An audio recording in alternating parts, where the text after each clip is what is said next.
ایک جوان، آیت اللہ شمس الدین کہتے ہیں، ایک جوان کو میں نے دیکھا کہ ظہر کی نماز میں مسجد گلر خان فاطمیہ کم المقدسہ حضرت آیت اللہ بہجت رضوان اللہ تعالیٰ علیہ ظہر کی نماز پڑھاتے تھے. ایک جوان ہر ظہر میں اس کو دیکھتا تھا کہ اس کے چہرے سے لگتا تھا کہ جوان جو ہے وہ بہت پاک اور صاف ہے. پھر مجھے ایک اور عالم دین نے اس جوان کا ماجرا بتایا کہ ماجرا کیا ہے. کہا ایک شب جمعہ یہ آیا تھا بس، وہ خود بتاتا ہے، اس کے بعد اس کی زندگی بدل گئی. یعنی خود آیت اللہ عظمہ بہجت کی نماز ایسی تھی جو لوگوں کو گناہ چھڑوا دیتی تھی جو ان کے پیچھے نماز پڑھتا تھا. وہ کیسے؟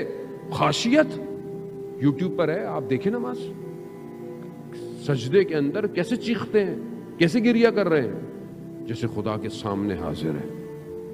وہ جوان، وہ کہتے ہیں کہ وہ جوان تہران کا رہنے والا تھا، 1.5 سے 2 گھنٹے کی ڈرائیو ہے.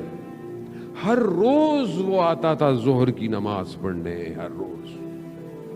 کیوں؟ کیونکہ اسے پتا ہے کہ خاشیت دل میں پیدا ہو گئی. زندگی جوانی گزر جائے گی، کچھ نہیں بچے گا. مولا متقیان فرماتے ہیں مناجات امیر المومنین جو مسجد کوفہ کے اعمال ہیں، کیا ہے؟ اللہم انی اسألک یوم لا ینفع، پروردگار میں سوال کرتا ہوں اس دن کا جس دن کوئی چیز نفع نہیں دے گی سوائے جو سالب سلیم قلب لے کر آیا ہوگا. قلب سلیم جو لے کر آئے گا اس کے علاوہ کوئی چیز نفع نہیں دے گی.